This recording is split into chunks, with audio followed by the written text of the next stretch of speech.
La vraie question, c'est comment est-ce qu'on gagne de l'argent? Parce que oui, on le voit tous les jours, des cartes qui se vendent plusieurs centaines, voire dizaines de milliers d'euros, des vidéos YouTube dans lesquelles on ouvre des récompenses qui valent pour certaines l'équivalent d'une Tesla ou de 16 iPhone 13 Max. Mais c'est parfois tellement décorrélé de notre réalité que l'on est en mesure de se poser la question, et concrètement, comment est-ce qu'on peut faire? C'est tout juste après le dernier Noël que j'entends parler de Sorare pour la première fois. Un mélange entre l'univers du football et celui de la crypto qui, ayant personnellement les deux pieds dedans, match pour moi totalement. Pour resituer le contexte, on est en plein dans cette hype des NFT, ce moment où finalement le grand public a associé cette collection de singes au non fungible token et que tout est devenu aussi irrationnel de délit de non-partage des tâches domestiques. Ouais, mais c'est pas toi qui décide. En 1637 avec la spéculation des tulipes. Et où aujourd'hui certains achètent pour plusieurs centaines de milliers d'euros de véritables dessins d'enfants. Oui. Alors que l'utilisation concrète des NFT, il y en a des dizaines, comme avec les Play to Earn dont Sorare fait partie. Et bref, ça, c'est une autre histoire. Fin 2021, je suis convaincu qu'il y a une occasion à saisir dans le domaine. Mais il est hors de question pour moi d'aller acheter un JPEG pixelisé pour ensuite prier en croisant les doigts qu'un mec encore plus fou que moi venir me l'acheter plus cher avant que le marché se casse la gueule. Alors, pour entrer dans ce fameux marché, j'avais deux critères. Le premier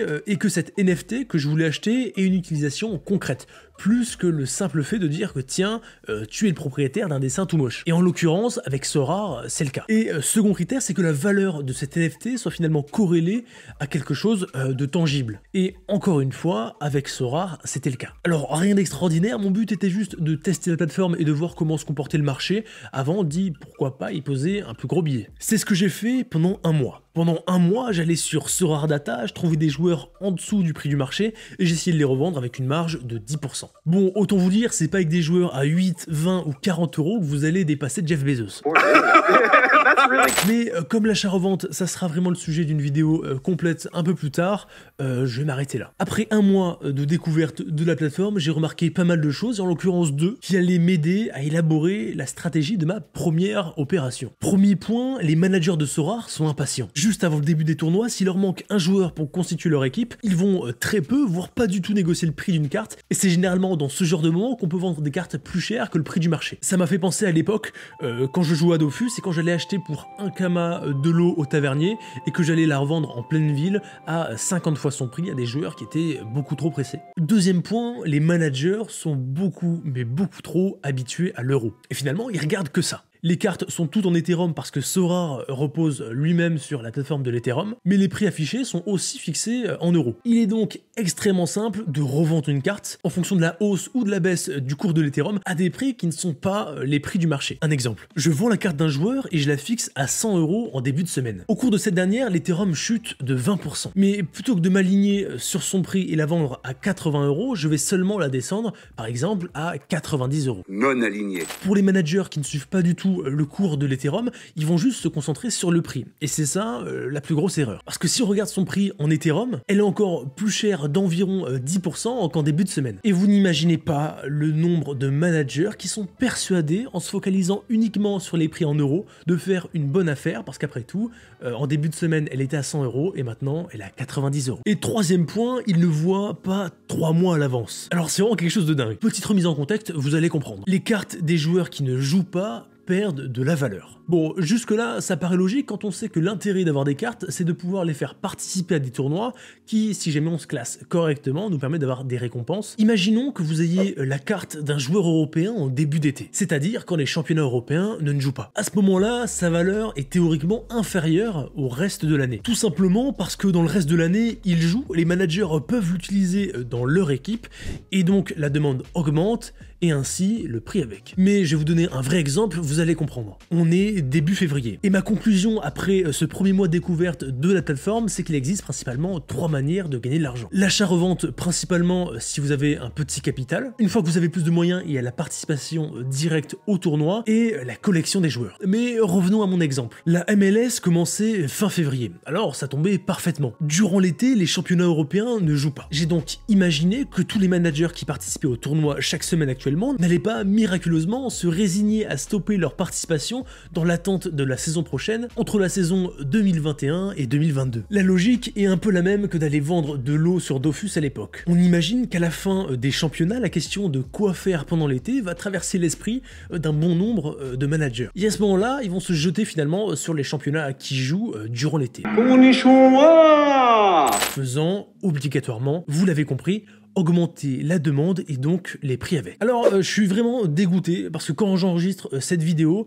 j'arrive pas à trouver les prix et l'évolution des prix pardon sur Sorare qui remonte à plus d'1 an, mais c'est pas très grave, on va se baser sur cette année parce que finalement l'évolution est à peu près équivalente. Pour vous resituer dans le contexte, je venais de tester 1 mois la plateforme. Mon but était donc de faire ma première opération, d'engager des fonds sur un court laps de temps, 6 semaines maximum, pour voir si finalement il était possible de faire des bénéfices avec les NFT. L'idée de tenter de gagner des récompenses et les revendre était belle, mais avec 1000 €, c'est le budget que je me suis fixé au départ, et ma connaissance dans le football, me faire une équipe qui pourrait aller taper dans le top 100 chaque semaine me paraissait très compliqué. Je me suis donc rabattu sur les paliers. Pour faire simple, si le total de votre équipe dépasse 205 points, vous gagnez 0,01 Ethereum, soit environ 30 € actuellement, et si jamais vous dépassez les 250 points, c'est pas 0,01 mais 0,02, donc environ 60 €. Le plan large de la stratégie commençait à se dessiner. Premier point, je veux une équipe de MLS. Je veux l'acheter tant qu'elle est encore à prix bas début février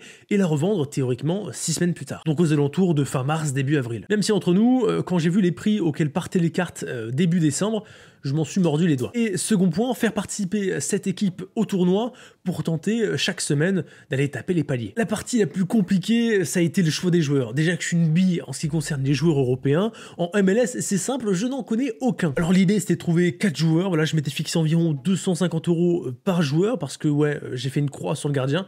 Quand j'ai vu les prix, je me suis dit que 1000 € ça allait pas suffire du tout. Et comme j'avais l'opportunité de la remplacer par une carte gratuite, j'ai opté pour cette option. Et ça a donné ça. Matej, un défenseur de Dallas avec des anciennes superbes notes dont la valeur a chuté parce qu'en fin de saison dernière, il s'est blessé, que j'ai acheté à 185 € et 65 centimes. Rémi Walter, un Français, un milieu droit qui l'année dernière a été absent quelques temps, 151 € et 82 centimes. Luca Cavallini, l'attaquant de Vancouver et aussi de l'équipe nationale du Canada, qui venait d'enchaîner beaucoup d'absences et de mauvais résultats, mais presque uniquement en équipe nationale à chaque fois, alors que si on regarde un petit peu avant, on voit que ses scores étaient très bons. Pour cette carte, j'ai fait une offre, donc je n'ai plus le prix exactement, mais je pense l'avoir payé 270 €, quelque chose comme ça. Et le dernier, monsieur Davis, le capitaine de Nashville, je voulais un mec constant qui allait tâcher d'assurer un bon score à chaque fois, et c'est celui qui m'a coûté le plus cher, parce que je l'ai payé 298 € et 81 centimes. Et bien voilà, c'est parfait, on est le 14 février, l'équipe est complète, elle m'a coûté 900 €, enfin 904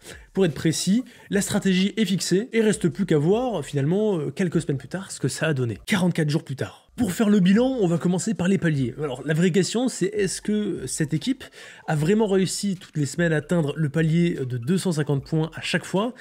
Et j'ai envie de vous dire oui, théoriquement, mais 2 fois j'ai merdé et 2 fois...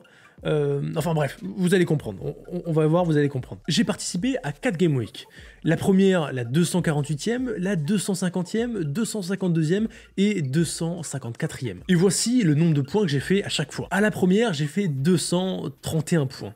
Alors, petite précision, comme un teubé, je pensais que Navas était le gardien titulaire lors du match du PSG, c'est pour ça que je l'ai mis, mais comme j'ai pas pris la peine de regarder la composition de l'équipe, parce que ça me semblait évident, c'est là où j'ai merdé, je l'avoue, le joueur n'a pas joué, et donc il me compte pour 0 points. Deuxième semaine, ça a été le record, on a fait 319 points, donc là, rien à dire, excellent. Troisième semaine, donc la Game Week numéro 252, on a fait 284 points, donc jusque là, tout est parfait, et la dernière, 234 points. Alors, exactement la même erreur que lors de la première Game Week, j'ai placé Alisson, donc le gardien de Liverpool, mais comme un con, j'ai vu qu'il jouait, mais j'ai pas vu que c'était un match de la Cup anglaise, donc de la Coupe nationale, donc ça me l'a compté comme 0. Alors, tu vas peut-être me dire que c'est pas mal, que ça fait malgré tout 2 fois 0,02 Ether et 2 fois 0,01, mais systématiquement, lors de la première et de la dernière Game Week, c'est la même erreur, et quand tu sais que ça aurait pu être évité, c'est frustrant. Alors ouais, écoute, les boules, mais c'est pas grave. Donc le total uniquement avec les paliers, et c'est le montant que j'ai touché, pas celui en fonction de la valeur actuelle de l'Ethereum, il s'élève à 148 € et 82 centimes pour finalement 4 semaines. Alors ordinairement, je voulais pousser cette opération pendant 6 semaines, mais le petit problème c'est que la 5e semaine c'était une semaine de trêve, mais après la 6e semaine, j'avais l'impression que la valeur de mes cartes allait dépasser le pic de la vague, et que ça serait pas forcément la meilleure des idées Je m'en suis donc tenu à 4 semaines.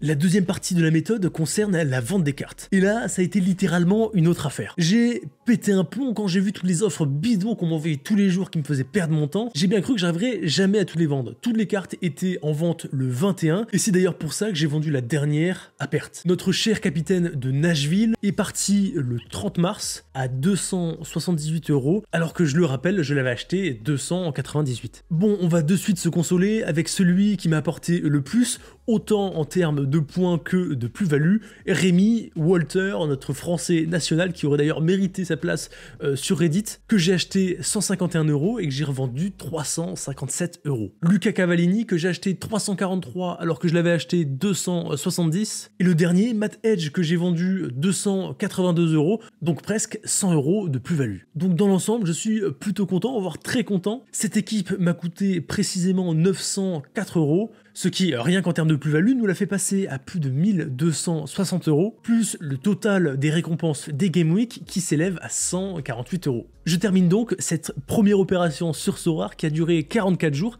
avec précisément 504 € net in the pocket. Bon, en toute honnêteté, plus de 50% en l'espace d'un mois et demi pour cette première opération sur Sorare, avec mes maigres connaissances footballistiques, j'en suis pas peu fier. Même Madoff ne promettait pas autant, mais plus sérieusement, hormis le fait que ça puisse être un vrai coup de chance, je pense que j'ai bien fait de les vendre dès la 4e semaine. On le voit juste après la trêve, les prix ont commencé à chuter, mais plus globalement, cette première opération confirme, du moins me confirme, qu'il y a réellement quelque chose à faire, que ce soit vis-à-vis de Sorare, d'autres plateformes ou des NFT en règle générale. Alors cette vidéo n'a pas du tout pour but de me vanter, je pense que vous êtes malin, vous l'avez compris, surtout pour 500 €, ça serait ridicule. Mais elle a pour but de vous partager tout simplement ma première opération, de vous montrer que ça marche, que ça fonctionne, et que si un mec comme moi qui n'a strictement zéro connaissance dans le monde du football, alors après tout, pourquoi pas vous? Et bien voilà, c'en est tout pour cette vidéo. Si jamais elle vous a plu ou que vous voulez tout simplement que je filme ma prochaine opération, parce que oui, je vais pas m'arrêter là, dites-le moi directement dans les commentaires, ils sont faits pour ça. Nous on se dit à vendredi, c'était Sab,